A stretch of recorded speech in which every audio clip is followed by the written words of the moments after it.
What is up, everybody? Today we'll be talking about the Philadelphia 76ers and why they should, scare you, especially if you're a team in the East. But first off, before we get into that, I'm going to talk to you all real quick.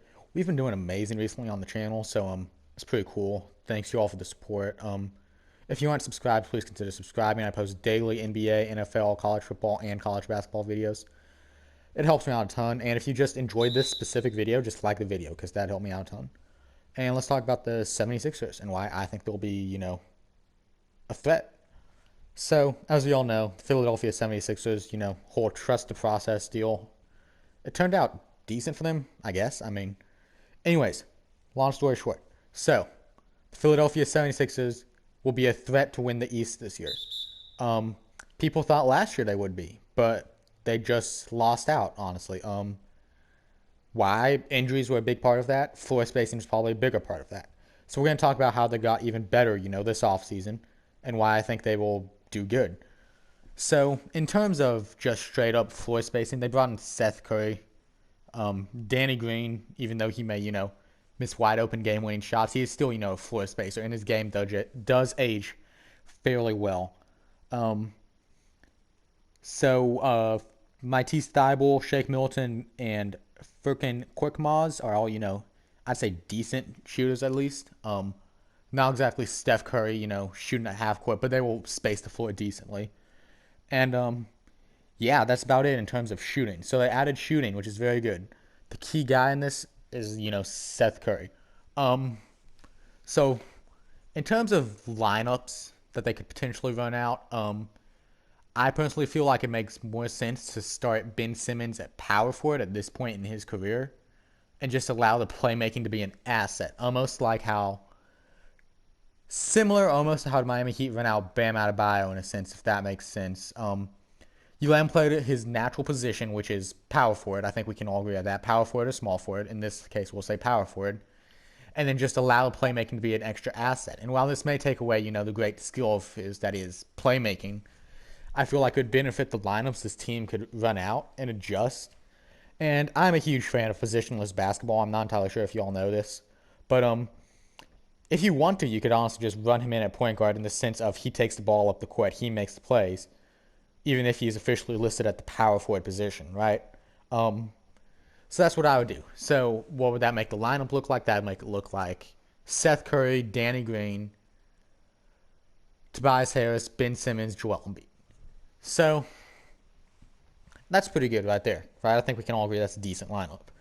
Um, but here's why I think they'll be better. So I don't think they're going to be a regular season team.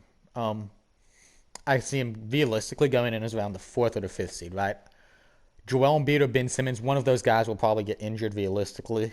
Danny Green's been in decline for quite some time. He's not the, guy he once was. Tobias Harris, yikes. Y'all paid him instead of Jimmy Butler. Just going to make that clear.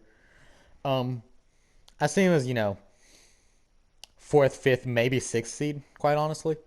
But I feel like in the playoffs, if everybody is healthy, they will step it up. I feel like this is their year to compete. You might ask why? Because the East is just wide open this year. There's no, consecutive favorites such as the Los Angeles Lakers in the West. You could argue the Bucks, yes, but the Bucks so far have not proven to be anything more than a regular season team. You could say the Heat as repeating champions.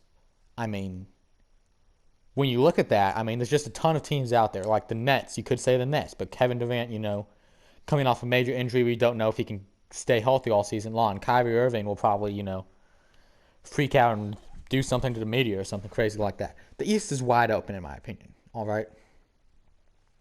And I feel like the 76 can contend for it. So in terms of the playoffs, and that's where, it really does matter, I feel like Ben Simmons is going to be the asset here. So in terms of why Ben Simmons, just straight up, for the simple reason of I think he can personally, hang around with Giannis, which is, a very important skill to have. When you look at them, they're honestly somewhat similar, just not necessarily in terms of, MVP like impact level, but in terms of, a defensive player that cannot shoot especially well, they're similar. Now, the one, advantage that Ben Simmons does have is his playmaking ability, which I think will come, can be very important, especially if, you wanted to run out some big man lineups. But anyways, so Ben Simmons is 6'10", and I'd say he's fairly fast. I think we can, all agree upon that. And I feel like he would be, pretty good if you put him on Giannis. And then you have Joel Embiid, who is a, very good paint defender. I think we can all agree on that. You have Joel Embiid in the paint to help you out even more. So far at the end of the season, Giannis has still, displayed an inability to shoot anything outside, the paint.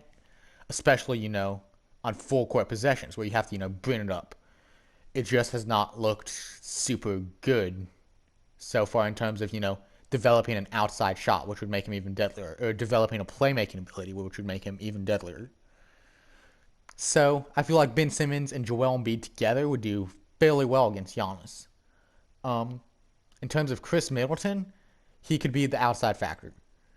Because the way you beat the Bucks is so far is you build the wall for Giannis, and I feel like this year instead of the Miami Heat obviously could probably still build the wall against Giannis and probably will build the wall against Giannis.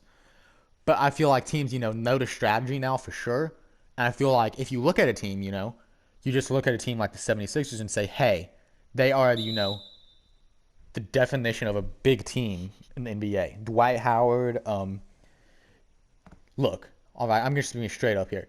Dwight Howard, he is old. He's not, a floor spacer. He's not anything like that. But Dwight Howard can, still get into the paint and put his arms up. And that's really all you need to do to stop Giannis when he is tearing down the court. He doesn't have a reliable three-point shot, and he can't make extreme plays. All right?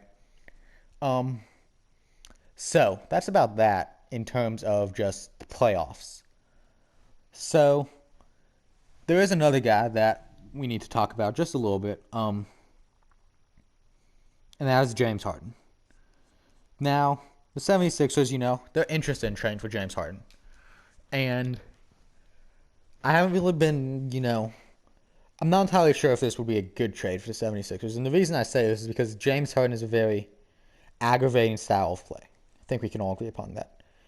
And if they did have to give up Ben Simmons, I feel like that would not be a wise maneuver at all, okay? Because I think we can all admit that the East and West are different in terms of who you need to stop in the playoffs. For example, in the East, you need to stop, say, Giannis, right? And to do so, you go big. You build that wall. And the 76ers are perfectly fit to do that with Joel Embiid and Ben Simmons.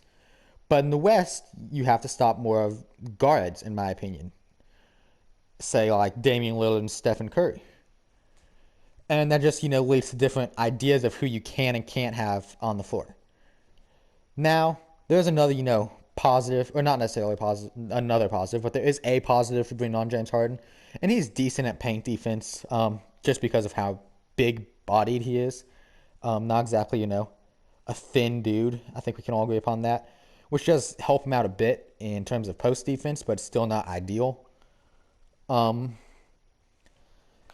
So the Rockets kind of, apparently their trade package is looking something like a superstar, a young dude, and then picks. And apparently that's not going over well with lots of teams. For example, for the Miami Heat, a rumored trade package was Bam Adebayo, Tyler Hero, and Duncan Robinson. And I don't think that gets done from the Miami Heat's point of view, which is, a good thing for the 76ers. But at the same time, okay, opinion on the trade for the 76ers. I kind of rambled a little bit there, y'all. Apologies. If the 76ers can get James Harden without giving up Ben Simmons, they need to do it. I feel like that would just be amazing. But if they would have to give up Ben Simmons, I think they need to be a lot more hesitant about it. And, probably not do it, in my opinion. But hey, what do I know? So I feel like that's enough explanation. Why will the 76ers be good in the playoffs? Ben Simmons can defend Giannis. Joel Embiid can help him out in the paint. Seth Curry, Danny Green, two floor spacers right there. They've improved a lot, and I think they're a very scary team out in the East. So if you're an Eastern Conference team, I'd watch out for the 76ers. Yeah, that was about it. So as I said before, if y'all could subscribe, it'd help me out a ton. Trying to hit 100 because I feel like that'd be a pretty cool life achievement, not going to lie. And like the video if you just, enjoy this type of content.